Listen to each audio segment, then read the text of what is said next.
What's going on, family? It's your man, Abrew Yashar'el, man. This video was sent to me with this young lady describing that she had been paying tithes to the church. She was an entrepreneur. She fell on hard times. And she went to the church.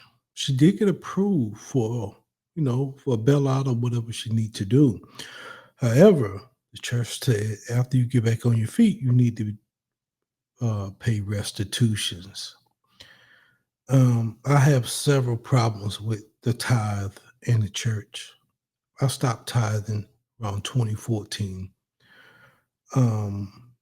It just, once I started reading the Bible for myself,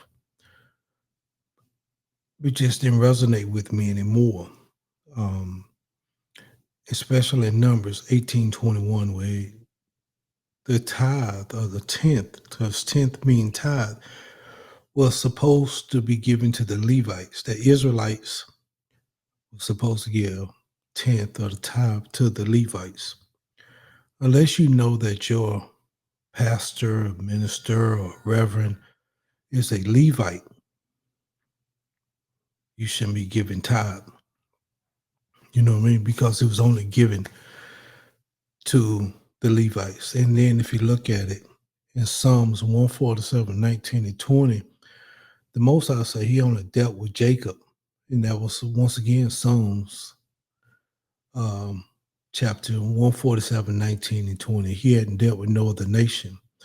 So if we were considered Gentiles, as a lot of these pastors and gatekeepers told us that we was Gentiles, why are you tithing anyway? He never told the Gentiles to tithe.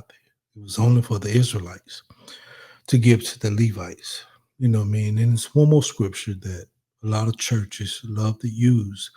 And I'm going to give my breakdown of that scripture at the end, after this young lady, after I let you hear what she said what happened to her. So and she asked, is church tithing a scam? And I've been saying that, not that church itself is a scam, because the people, if you look in the Bible and read your scriptures, the people are the church. You are the church. You are the temple. And in the Acts, the Most High said he don't dwell in buildings built by human hands. He says that twice. And so we got these big grand cathedrals, buildings, and this is a church, and we got to raise this much money to take care of it. And it goes against exactly what the Bible says. So be careful. And I know this is not going to be a popular message, but be careful when you listen to certain ministers, pastors, bishops, whatever. And I tell everybody to read the scriptures for yourself. Just go to the Most High for yourself. You know what I mean? Like I say, I haven't tithed in 10 years, and I have lived a blessed and prosperous life through the Most High, Yah Elohim, that guides me and my family every day. Today we just had our Shabbat Shalom service, and it was magical. And so yeah, we do our thing. But let me let y'all hear what this young lady said about the tithe and what happened to her, and we're gonna go from there.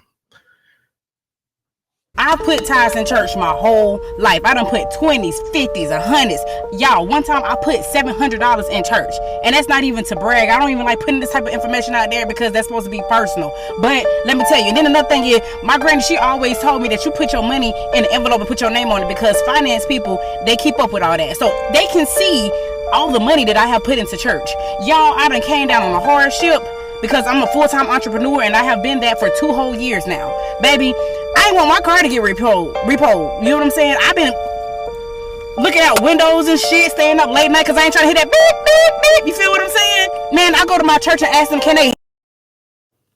I want to say this. Entrepreneurship is some of the hardest stuff you can do. But if you're an entrepreneur and you seeing where your business is not prospering, or you running into hard times or hardships, you got to go work for somebody, whether it's flipping burgers or whatever, temporarily. It don't have to be long term, but you cannot sit here and do nothing if you sinking. If my business sinks and I'm just, oh well, it is what it is. I'm just gonna go down with the ship. I might go down with the ship, but you better bet your ass I'm trying to waiter, trying to flip bird, trying to do something to make sure the money coming in until this business can turn around. You just cannot sit and allow your business to go broke waiting on your business to grow or turn around. She said she was an entrepreneur for 2 years, so hats off to the young lady, man. You know what I mean? Entrepreneur is hard. I know most businesses close in the first 180 days. So you've been doing it for 2 years, but at the same time, you cannot sit and just sit idle by if you're going broke trying to run this business. And I let them know what was going on. They asked for the proof. They said it's a process. I got approved. After handing me the check, they're gonna say, all right, well, when you get up on your feet, then you need to make restitution to the church.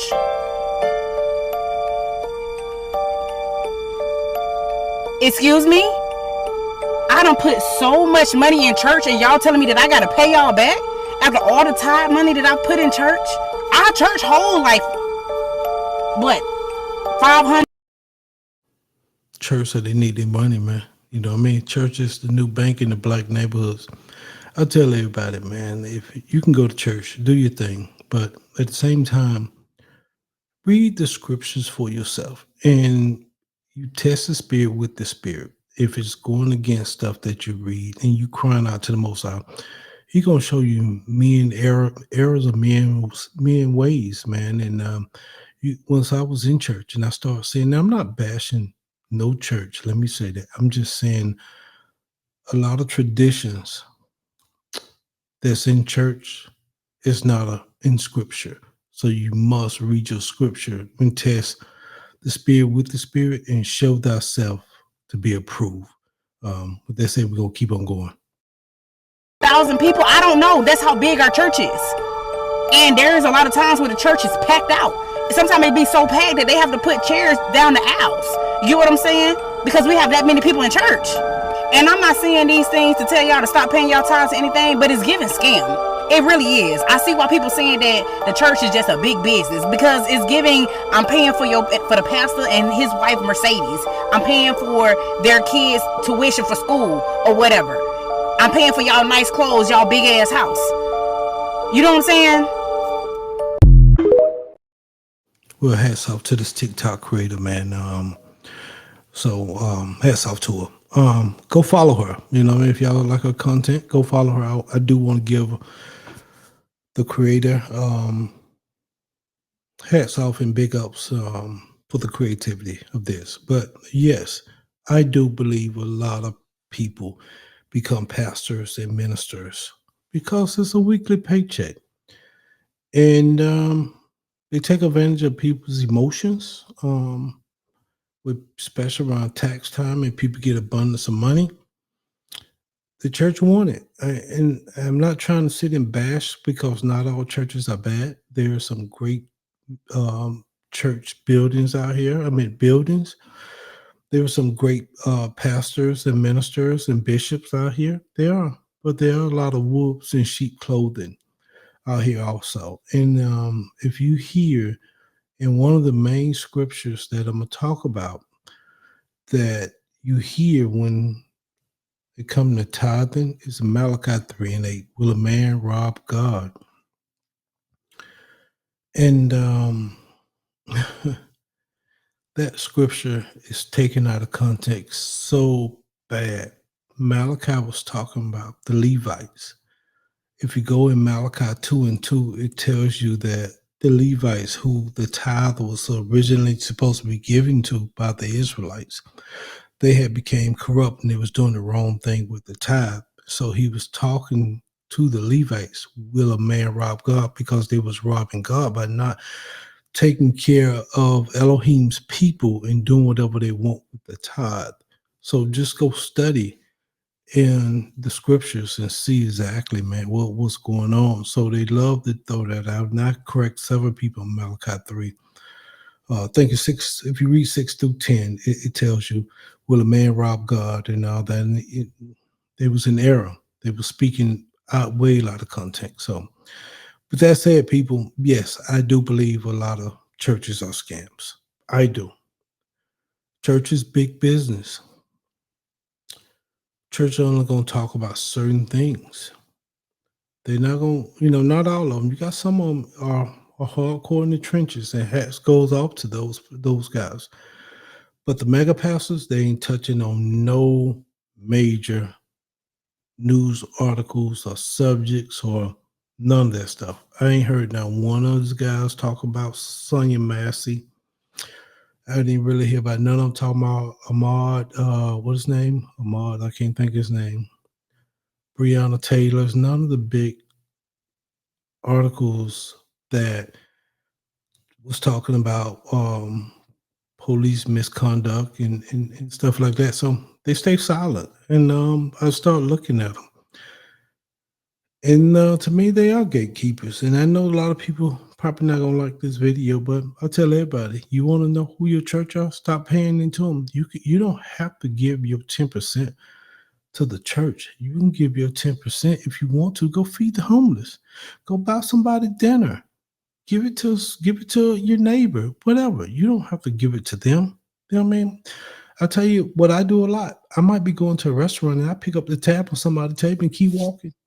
I keep walking right there because I don't want you to thank me. Or if I'm in a drive-through, I'd be like, I'm gonna pay for the car behind me, and after that, I pull off.